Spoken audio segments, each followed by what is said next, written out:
Voici la vie de Jésus. Ce récit de sa vie et de son enseignement montre son importance déterminante dans l'histoire de l'humanité. Sa parole fait autorité. Non seulement elle explique, mais elle donne aussi du sens. Sa vie, sa mort et son incroyable résurrection ont fasciné les hommes depuis des générations. Ce récit est historique. Tout ce que vous allez entendre est vrai. Jésus a été conçu miraculeusement il y a 2000 ans, et sa naissance marque le début d'un calendrier utilisé dans le monde entier. Jésus était juif et vivait dans un pays couvrant Israël et la Palestine. Il ne vécut que 33 ans et mourut cloué sur une croix. Jésus ne fut pas surpris lorsqu'il fut arrêté et torturé, car il avait dit à ses disciples qu'il s'était fait homme pour donner sa vie pour le rachat des péchés du monde.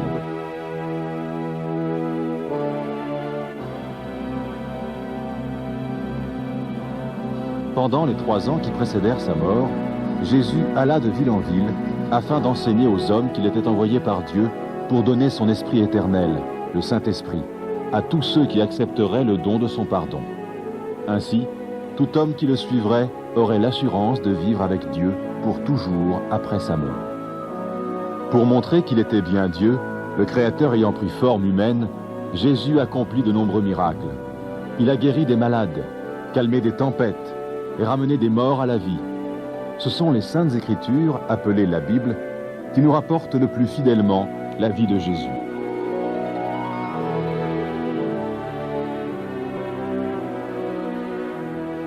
C'est un médecin qui vivait à la même époque et dans le même pays qui nous a rapporté les actes extraordinaires et les paroles uniques de Jésus. Ce médecin s'appelait Luc.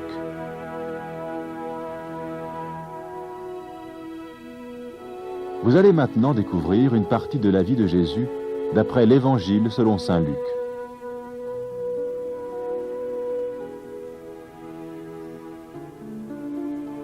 En ce temps-là, César Auguste était l'empereur des Romains et Hérode le Grand, roi de Judée. Dieu envoya l'ange Gabriel à une vierge du village de Nazareth. Elle s'appelait Marie. L'ange lui parla et dit : « N'aie pas peur, Marie, car tu as trouvé grâce devant Dieu. Tu concevras et tu enfanteras un fils à qui tu donneras le nom de Jésus. » Comment est-ce possible ? Je suis vierge. Le Saint-Esprit viendra sur toi. C'est pourquoi le Saint-Enfant qui naîtra de toi sera appelé le Fils de Dieu. Son royaume est éternel.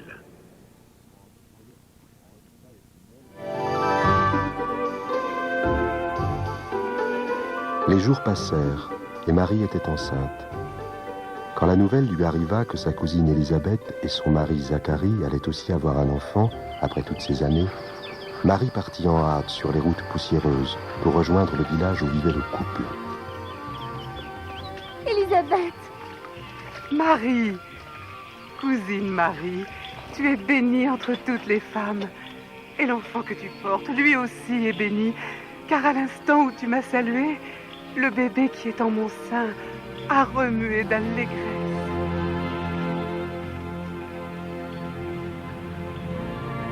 Mon âme exalte et magnifie le Seigneur, et mon esprit a trouvé la joie en Dieu, mon Sauveur.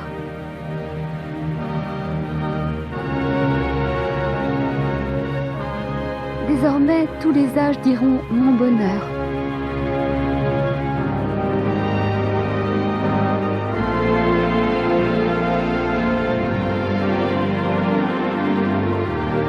Les jours se transformèrent en mois, et le temps de la naissance approchait. À ce moment-là, le gouvernement romain qui occupait Israël annonça une décision qui allait changer le cours des événements.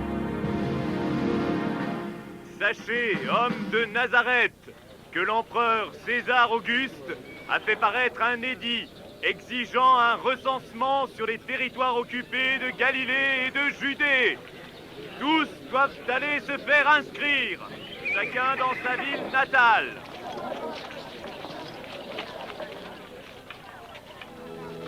Marie et Joseph se mirent en route. Un voyage de plus d'1 semaine à dos d'âne à travers la montagne pour rejoindre Bethléem afin d'y être recensés. Mais une fois arrivés, il n'y avait plus de place pour eux à l'auberge. La fréquence des douleurs de Marie s'accélérant Ils finirent par s'installer dans une étable pour y attendre la naissance du bébé. Dans les champs environnants, des bergers passaient la nuit à la belle étoile et surveillaient à tour leurs troupeaux. Tout à coup, ils virent apparaître devant eux un ange du Seigneur, resplendissant d'une gloire divine. Que se passe-t-il? Qu'est-ce que c'est? Regardez cette lumière! Elle éclaire tout le ciel! Un ange! C'est un ange! Aujourd'hui, dans la ville de David, un sauveur vous est né. C'est le Christ, le Seigneur. La ville de David. C'est Bethléem! Allons vite voir ce qui s'y passe! La joie des bergers était grande. La tradition juive leur avait enseigné qu'un jour, un Messie, le Sauveur, naîtrait et donnerait sa vie pour eux en pardon de tous leurs péchés. Ils partirent donc très vite pour trouver le nouveau-né. C'est un miracle! Les bergers trouvèrent rapidement Joseph, Marie et Jésus. Le bébé bien enveloppé dans un lange était couché dans une mangeoire. Les bergers s'en retournèrent, louant et glorifiant Dieu au sujet de tout ce qu'ils avaient vu et entendu. C'était bien ce que l'ange leur avait annoncé. La loi juive exigeait qu'un petit garçon soit circoncis à l'âge de 8 jours, une cérémonie religieuse importante. Donc, une semaine plus tard, Marie et Joseph emmenèrent l'enfant à Jérusalem, la capitale dans les montagnes de Judée, à quelques heures au nord de Bethléem. La jeune famille se fraya un chemin à travers les rues étroites et animées, vers le temple, cœur de l'activité religieuse. Siméon, homme d'une piété profonde et sincère, s'approcha d'eux dès qu'ils arrivèrent. L'Esprit Saint avait promis à Siméon qu'il ne mourrait pas sans avoir vu le Messie, celui que les Juifs espéraient voir venir dans le monde pour le pardon des péchés. Siméon reconnut Jésus comme l'envoyé du Seigneur. Il le prit dans ses bras et commença à prier. Maintenant, Seigneur, tu peux laisser ton serviteur mourir en paix. Tu as tenu ta promesse, car de mes yeux, j'ai vu le Sauveur qui vient de toi. Que le Très-Haut vous bénisse. La jeune famille retourna à Nazareth, son village dans le nord. Marie conservait précieusement dans sa mémoire le souvenir de ces événements et y repensait souvent. Le temps passa. Quand Jésus eut 12 ans, sa famille alla à Jérusalem pour célébrer les fêtes de la Pâque, point culminant de l'année pour les Juifs. Quand les fêtes se terminèrent, ils rentrèrent chez eux. Sur la route, ils découvrirent soudain que Jésus n'était pas avec eux. Pendant 3 jours, pleins d'anxiété, Marie et Joseph coururent les rues de Jérusalem à la recherche de Jésus. Les parents très inquiets trouvèrent enfin l'enfant. Il était dans la cour du temple, assis au milieu des maîtres religieux. Mais qui est cet enfant qui pose tant de questions? Il vient de Nazareth. Nous le croyons reparti avec nous. Veuillez excuser sa ferveur. Mon enfant, pourquoi nous as-tu fait cela? Nous étions très inquiets en te cherchant partout, ton père et moi.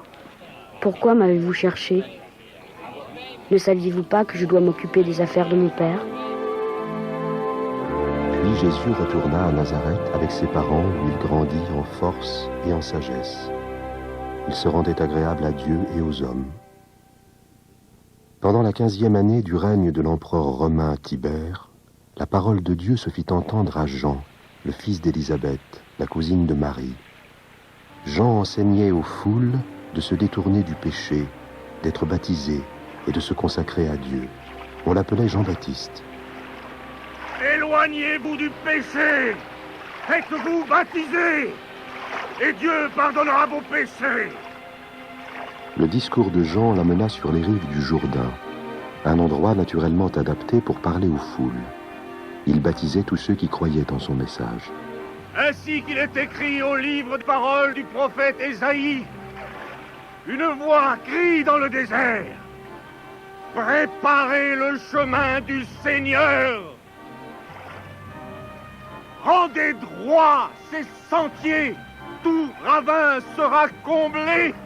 Toute montagne et toute colline seront abaissées. Les passages tortueux seront redressés. les chemins rocailleux aplanis, et tous les hommes verront le salut de Dieu. Que devons-nous faire? Oui. Qu'attends-tu de nous? Aide-nous. Dis-nous comment il faut faire. Que celui qui possède 2 habits en donne à l'homme qui n'en a aucun. C'est vrai, c'est ce qu'on doit faire. Et que celui qui a de quoi manger partage ce qu'il a.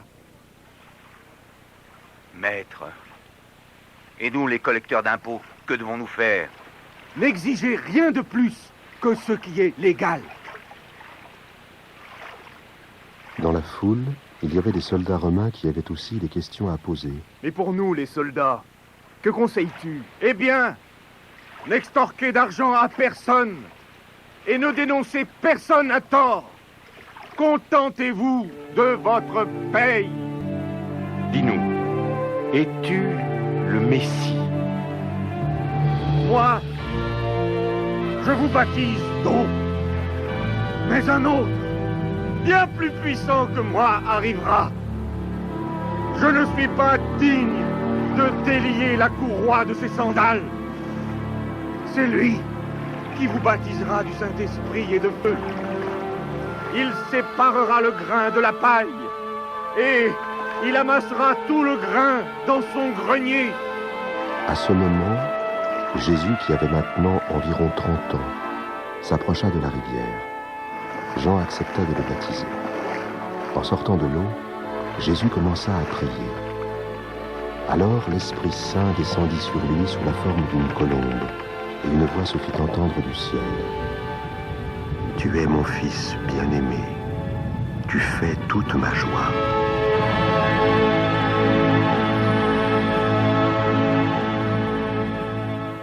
Ensuite, l'Esprit de Dieu conduisit Jésus dans le désert, où il fut tenté par le diable, durant 40 jours. Pendant ce temps-là, il ne mangea rien. Puis il eut faim. Alors le diable s'approcha en lui disant: « Si tu es le Fils de Dieu, ordonne donc à cette pierre de se changer en pain. » Jésus lui répondit en citant les Saintes Écritures. « Il est écrit que l'homme ne vivra pas seulement de pain, mais de toute parole que Dieu prononce. » En un instant, le diable fit voir à Jésus toutes les nations du monde et lui dit: « Je te donnerai tout ce pouvoir avec la gloire de ces royaumes, parce que c'est à moi qu'il a été remis et que je le donne à qui je veux. Toi donc, si tu m'adores, tu l'auras tout entier. » Il est écrit: « Tu adoreras le Seigneur ton Dieu, et tu ne serviras que lui. » Enfin, le diable conduisit Jésus au sommet du temple, à Jérusalem, et cita les Saintes Écritures. « Si tu es le Fils de Dieu, jette-toi d'ici en bas, car il est écrit que Dieu ordonnera à ses anges de te garder. Il est écrit aussi qu'ils te porteront sur leurs mains, de peur que ton pied ne heurte quelque pierre. » Il est écrit: « Tu ne mettras pas à l'épreuve le Seigneur ton Dieu. » À la fin de ces épreuves spirituelles, Jésus repartit à Nazareth, le village où il avait passé son enfance. Lors du jour saint hebdomadaire appelé le sabbat, Jésus se rendit à la synagogue. À la demande du rabbin, il lut les Écritures. « L'Esprit du Seigneur est sur moi. Il m'a choisi pour annoncer la bonne nouvelle aux pauvres. Il m'envoie proclamer la délivrance aux captifs, le recouvrement de la vue aux aveugles, pour donner la liberté aux opprimés, et proclamer l'année de grâce accordée par le Seigneur. » Il parle bien. Aujourd'hui, cette parole devient réalité, alors que vous l'entendez. La parole s'accomplit, mais il n'y a que le Messie qui puisse réaliser. Comment le savoir? Vous me citerez sans doute ce proverbe: « Médecin, guéris-toi toi-même. » Vous me direz aussi: « Accomplis dans ta propre ville ce que nous savons que tu as fait à Capernaum. » Oui, je vous le dis, nul prophète n'est bien reçu dans son pays. Prophète? Blasphème! Scandale! C'est bien le fils du charpentier.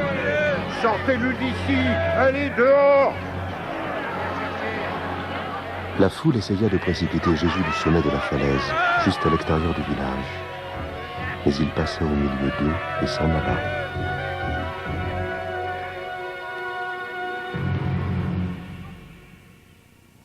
Comme l'œuvre spirituelle de Jésus devenait importante, il commença à rassembler des disciples pour les préparer à annoncer l'avènement du royaume de Dieu.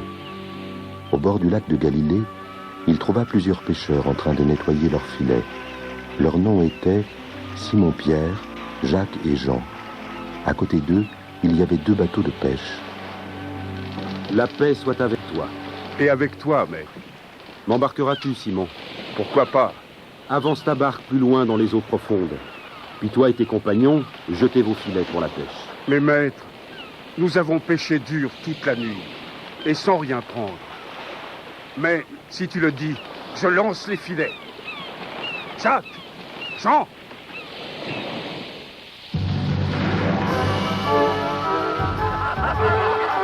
Avec Jésus à bord, ils suivirent ses instructions et prirent une si grande quantité de poissons que les filets étaient prêts à se rompre. Jacques! Jean! Approchez votre barque! Venez nous aider! Vite! Pas possible! Nous sommes occupés! Ça suffit! Ça suffit! Devant un tel miracle, Simon-Pierre tomba à genoux devant Jésus, saisi de respect et d'adoration. Éloigne-toi de moi, Seigneur, car le péché est en moi. N'aie pas de crainte, car tu pêcheras des hommes désormais.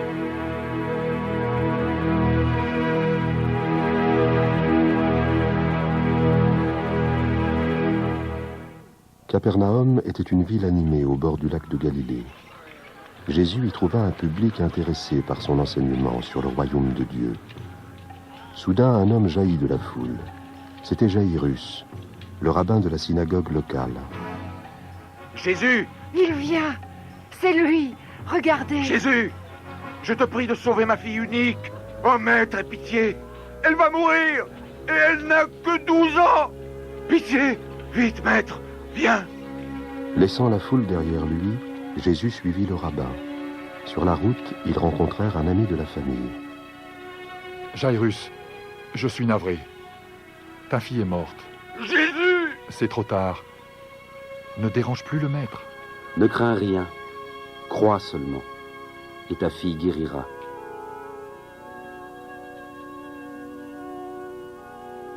Ces mots de Jésus calmèrent Jaïrus, et ils repartirent vers sa maison.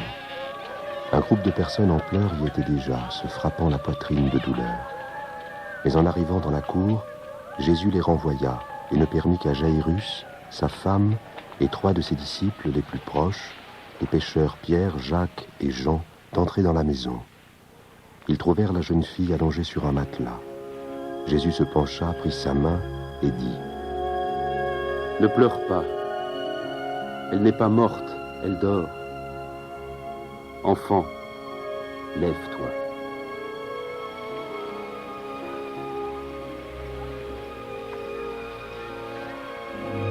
La jeune fille ouvrit les yeux et s'assit, en parfaite santé. Elle se lève. Ma fille! Elle est vivante. Donnez-lui à manger, mais ne dites rien. Personne ne doit être mis au courant.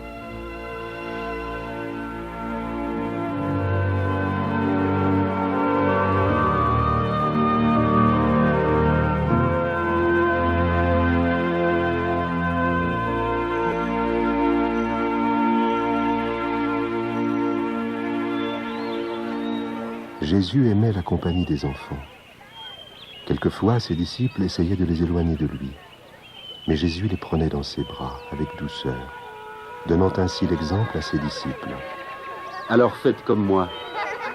Laissez les petits enfants venir à moi et ne les empêchez pas.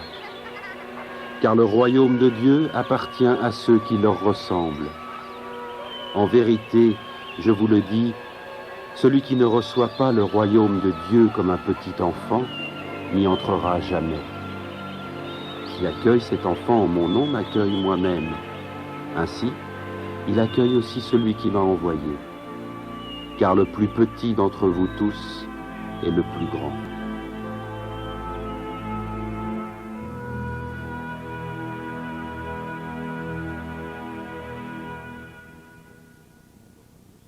Partout où Jésus allait, les gens se rassemblaient autour de lui, de toute la Judée, Jérusalem et la campagne environnante. Beaucoup venaient pour être guéris ou parce qu'ils étaient habités par des esprits mauvais. Tous essayaient de toucher Jésus. La force qui émanait de lui en guérissait beaucoup. Sauve-nous, Jésus! Nous avons besoin de toi, Maître. D'autres venaient l'écouter parler, intéressés par son message sur le royaume de Dieu. Les mots de Jésus touchaient leur cœur, corrigeant certains, irritant d'autres, mais ayant un effet sur les vies de tous. Jésus leur parlait des bénédictions de Dieu. Heureux les pauvres, car le royaume de Dieu est à vous. Heureux vous qui avez faim, car vous serez rassasiés. Heureux vous qui pleurez maintenant, car vous rirez. Merci. Heureux ceux qui seront haïs, méprisés, insultés, traités de mauvais à cause du Fils de l'homme. Réjouissez-vous alors et dansez de joie, car une belle récompense vous attend dans le ciel. Car c'est ainsi que leurs ancêtres ont traité les prophètes. Puis, Jésus leur répéta les avertissements des anciens prophètes. Malheur à vous qui possédez des richesses, car vous avez eu votre bonheur. Il ne veut pas être riche, il est fou. Malheur à ceux qui rient maintenant, car vous connaîtrez le deuil et les larmes. Ce que disait Jésus allait souvent à l'opposé de ce qu'attendaient les gens. Malheur à vous quand tous les hommes disent du bien de vous, car leurs ancêtres ont fait pareillement avec les faux prophètes. Mais je vous dis, à vous, aimez vos ennemis. Quoi? Aimer nos ennemis? Et même César? Faites du bien à ceux qui vous haïssent. Bénissez qui vous maudit. Priez pour ceux qui vous calomnient. Si quelqu'un te donne une gifle sur une joue, offre-lui aussi l'autre. Et à qui te prend ton manteau, ne refuse pas non plus ta chemise. Et donne à tous ceux qui te demandent. Et si quelqu'un prend ce qui est à toi, ne lui demande pas de te le rendre.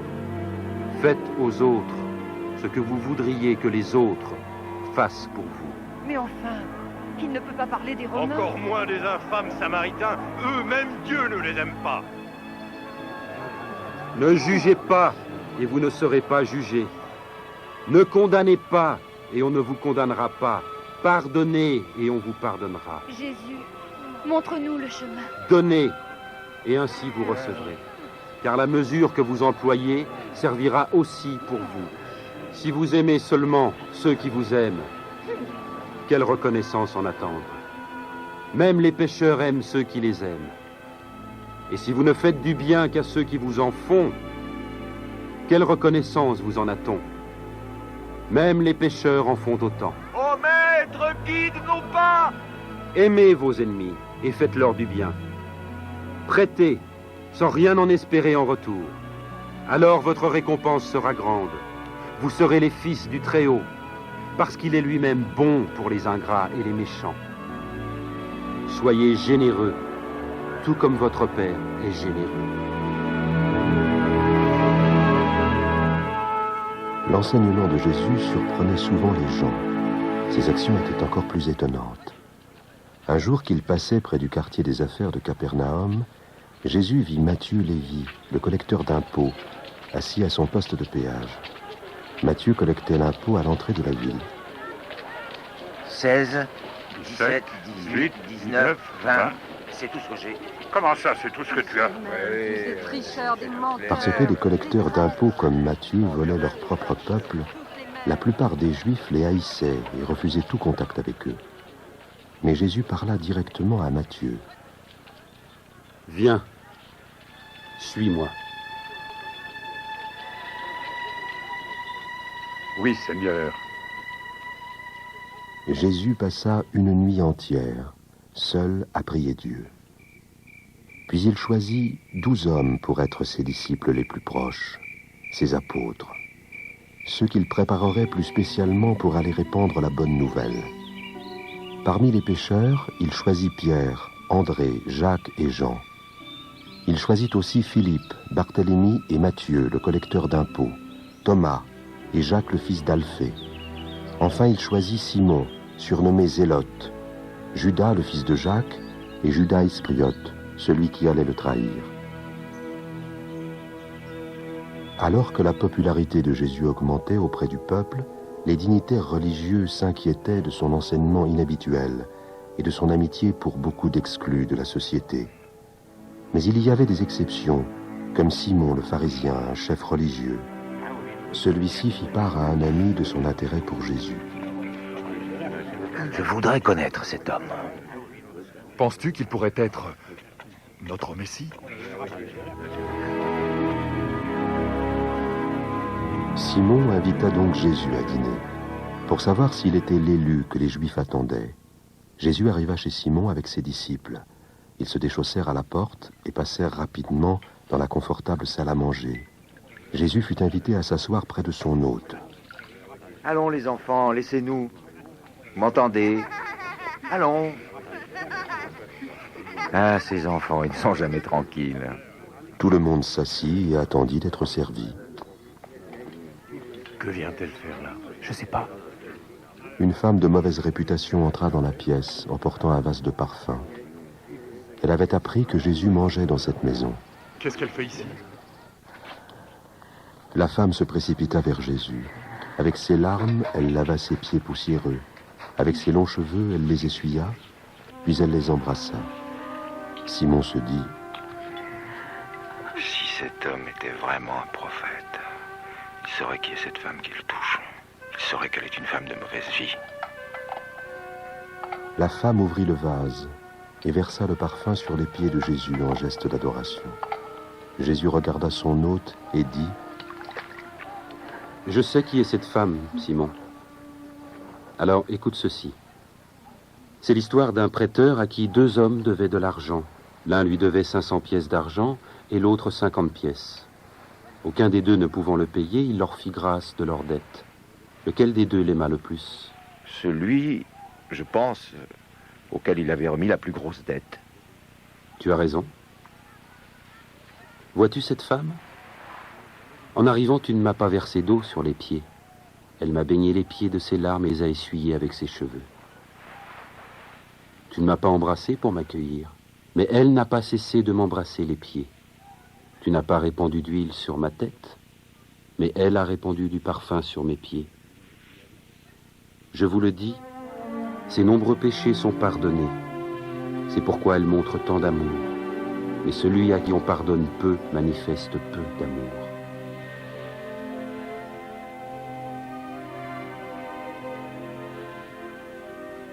Puis Jésus se tourna vers la femme et lui dit: Tes péchés te sont pardonnés. Ta foi t'a sauvé. Va en paix.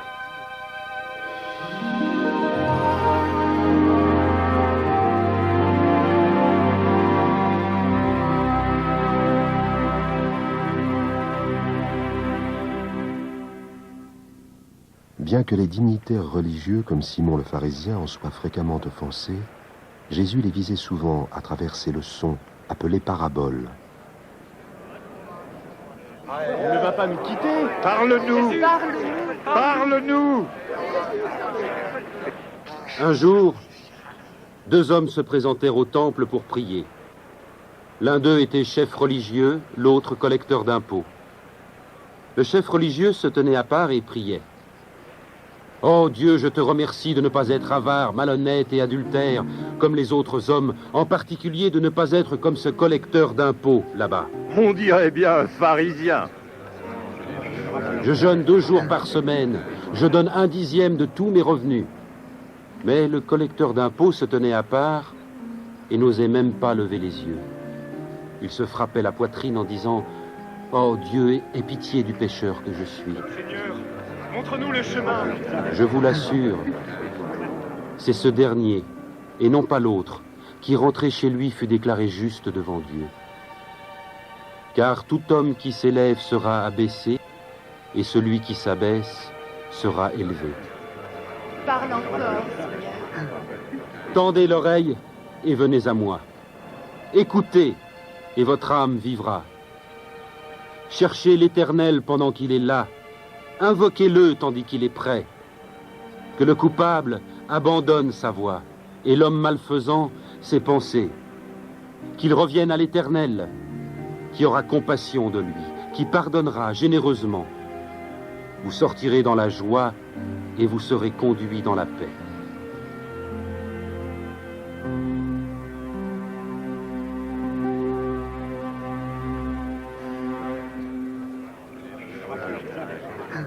Jésus et ses apôtres voyageaient à travers la campagne de Galilée, enseignant aux foules la bonne nouvelle du royaume de Dieu. Plusieurs femmes voyageaient avec eux. Certaines avaient été guéries par Jésus. Vers la même époque, le gouverneur Hérode Antipas avait fait emprisonner Jean-Baptiste. Jean avait annoncé que Dieu allait envoyer son Fils sur terre et dit aux gens de se détourner du péché et de se préparer pour l'arrivée du Messie. Quand ses disciples vinrent le voir en prison, ils expliquèrent à Jean ce que Jésus faisait. Nous arrivions à la porte de Naïm. On menait un mort au cimetière. C'était le fils unique d'une veuve. Quand Jésus la vit, il eut pitié d'elle. Il toucha le cercueil et dit « Jeune homme, lève-toi !» Le mort alors se redressa. Et Jésus le rendit à sa mère. Jean les renvoya à Jésus avec cette question. Demande-lui. Dis, es-tu vraiment celui qui devait venir? Ou devons-nous en attendre un autre?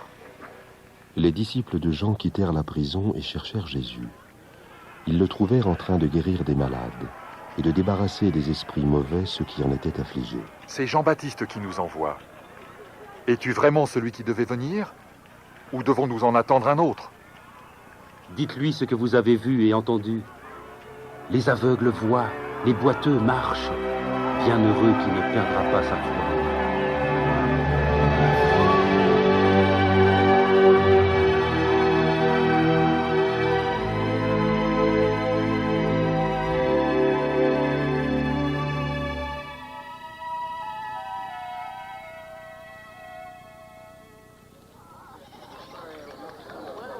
Je veux le voir. Monte sur mes épaules. Là, tu le vois? Ah oui, je vois Jésus. Des commerçants, des pêcheurs et des marchands étaient venus en Galilée pour écouter Jésus. Au milieu de la foule, il y avait aussi des paysans. Alors Jésus en profita pour enseigner le royaume de Dieu à travers un exemple tiré de la vie agricole. Un jour, un homme sortit pour semer. Et tandis qu'il semait, du grain tomba sur le chemin. Il fut piétiné, et les oiseaux du ciel ont tout mangé. Une partie tomba parmi les pierres, et après avoir poussé, elle dessécha par manque d'humidité. Une partie tomba parmi les ronces, et les ronces levèrent avec le grain et l'étouffèrent. Mais une partie tomba en bonne terre. Les graines germèrent et produisirent du fruit. Chaque grain en donna 100 autres.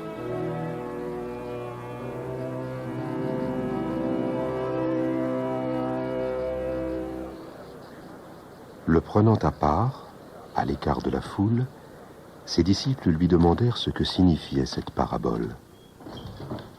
Maître, dis-nous, pourquoi parles-tu en parabole devant les foules? Vous avez reçu le privilège de connaître les secrets du royaume de Dieu. Mais pour les autres, cela leur est dit en parabole. Ainsi, bien qu'ils regardent, ils ne voient pas. Bien qu'ils entendent, ils ne comprennent pas. Chaque auditeur avait à l'esprit cette vision familière du laboureur ensemençant son champ, pendant que son serviteur préparait la terre à recevoir la semence. Voici le sens de cette parabole. Le grain est la parole de Dieu. Le grain tombé au bord du chemin, ce sont ceux qui entendent. Mais ensuite, le diable survient et enlève cette parole de leur cœur pour les empêcher d'y croire et d'être sauvés.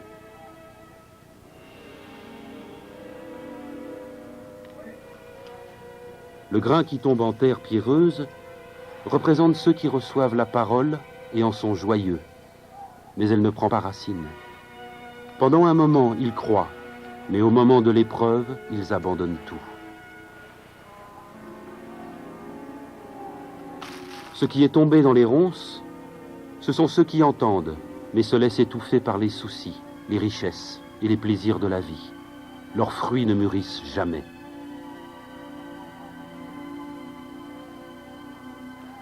Et le grain tombé en bonne terre, ce sont ceux qui entendent la parole dans un cœur loyal et bon, et qui la retiennent. Leur persévérance portera ses fruits. Pour bien se faire comprendre, Jésus enseigna une autre parabole tirée de la vie quotidienne en Galilée. Personne n'allume une lampe pour la recouvrir ou la placer sous un lit, non. On la met sur un support, afin que ceux qui entrent dans la pièce puissent voir clairement. Car il n'y a rien de secret qui ne paraîtra au jour, rien de caché qui ne doive être connu et venir au grand jour. Oh maître, guide nos pas.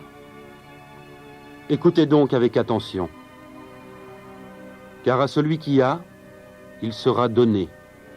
Mais celui qui n'a rien, il se verra enlever même le peu qu'il croit avoir. Maître, ta mère et tes frères se tiennent là dehors. Ils voudraient te voir. Ma mère et mes frères sont ceux qui écoutent la parole de Dieu et y obéissent.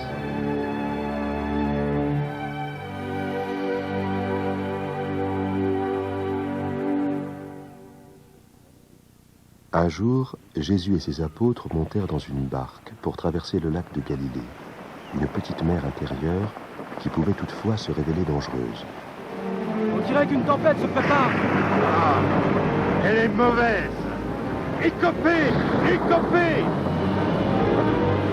Alors que la situation était périlleuse, la barque pouvant chavirer à tout moment, Jésus dormait paisiblement.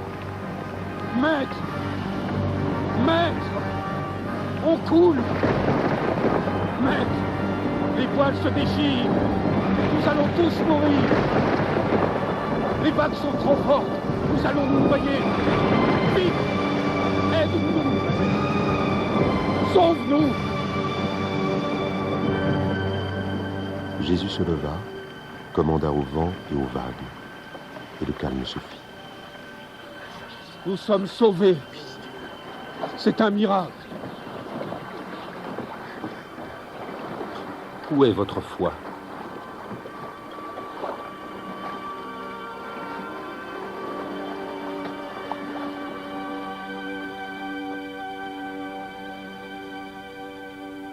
Comme la mer se calmait, Jésus et ses disciples voguèrent en direction de Gérasa. La côte était accidentée. On pouvait voir au loin un troupeau de porcs dans un champ surplombant la falaise. Alors qu'ils accostaient, un homme là, qui avait plusieurs démons en lui, se jeta aux pieds de Jésus.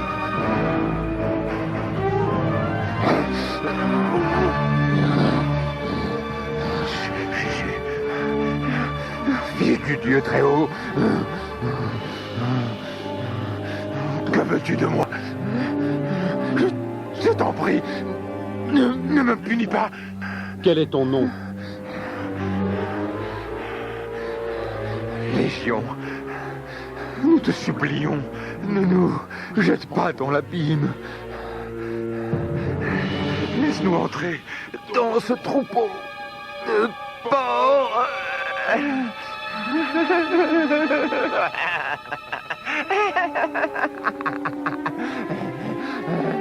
Jésus le leur permit. Les démons sortirent donc de l'homme et entrèrent dans ses porcs. Aussitôt, le troupeau s'élança du haut de la pente.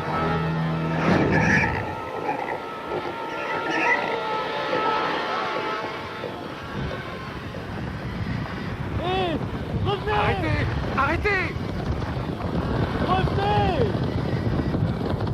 Le troupeau se jeta dans le lac, où il se noya, sous les yeux effarés de leur gardien. Va-t'en d'ici! Toi, le magicien, laisse-nous! Va-t'en! Va-t'en d'ici! L'homme avait revêtu un habit et s'était assis aux pieds de Jésus. Il était délivré des démons. Son visage était radieux et paisible. Maître, je veux te suivre partout. Laisse-moi t'accompagner. Rentre chez toi et dis ce que Dieu a fait pour toi. L'homme fit ce que Jésus avait ordonné. Partout où il allait, il répétait l'histoire de sa délivrance, encore et encore, et comment Jésus avait transformé sa vie.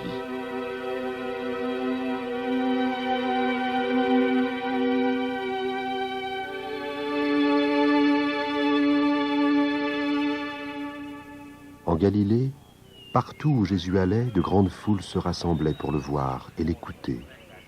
Ce maître si compatissant enseignait avec une grande autorité. Je vous le dis, ne vous demandez pas qu'allons-nous manger, avec quoi allons-nous nous habiller, car la vie est plus que la nourriture et le corps plus que le vêtement. Observez les corbeaux, ils ne sèment ni ne moissonnent, ils n'ont ni cellier ni grenier, et Dieu les nourrit. Et ne valez-vous pas bien plus que les oiseaux? Mais il faut bien s'occuper de soi-même. Qui d'entre vous peut, à force d'inquiétude, prolonger tant soit peu sa vie? Si donc vous êtes sans pouvoir, même pour si peu, pourquoi vous mettre en souci du reste? Parle encore, Seigneur.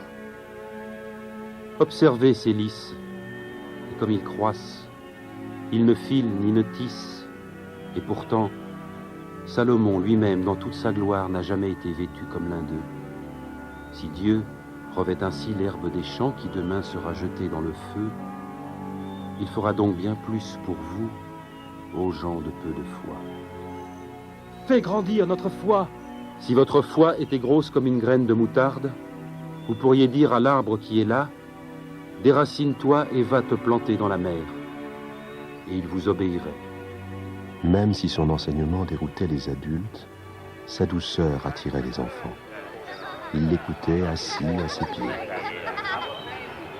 Il y aura toujours des occasions de chute, mais malheur à qui en sera la cause.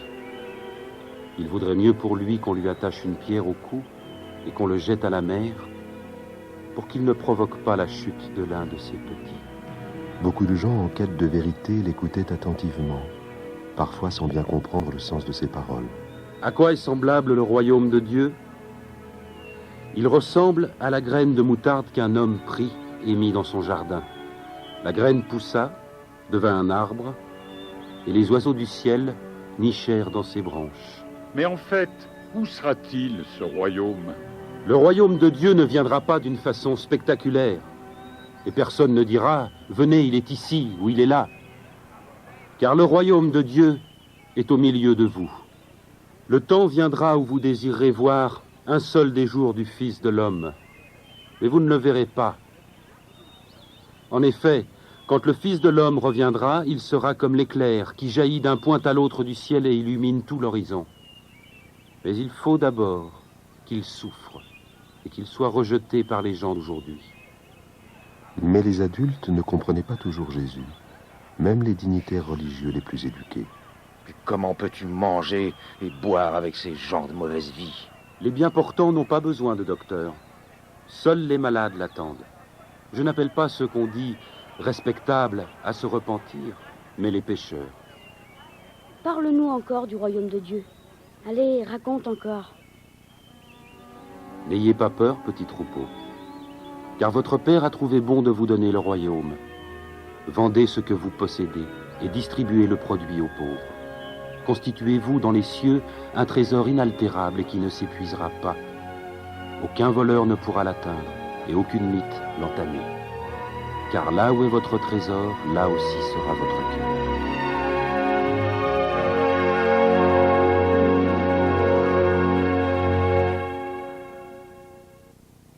Le soleil se couchait derrière les collines, alors que Jésus continuait son enseignement sur le royaume de Dieu.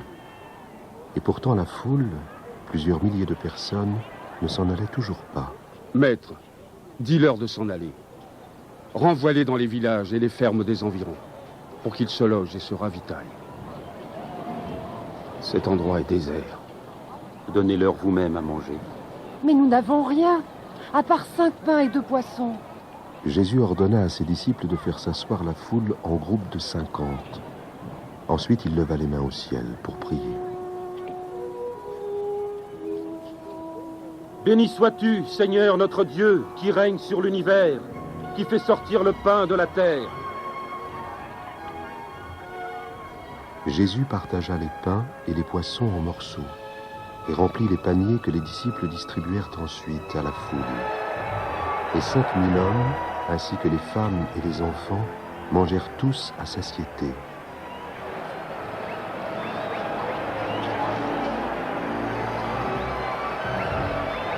C'est un miracle. C'est incroyable. C'est un miracle. Les disciples passèrent parmi les groupes pour ramasser les restes. Ils rassemblèrent ainsi 12 grands paniers bien remplis.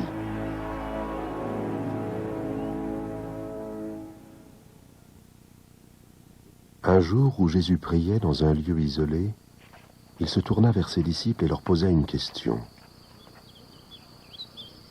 Que disent les gens à mon sujet? Pierre prit la parole au nom de tous.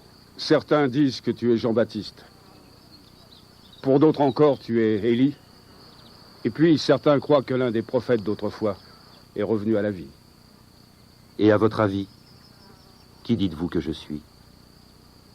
Le Christ, l'envoyé de Dieu.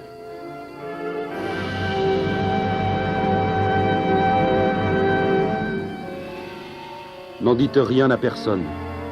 Le Fils de l'homme doit souffrir beaucoup, puis être rejeté. Il sera mis à mort. Mais 3 jours après, il reviendra à la vie. Jésus avait donc prédit sa mort.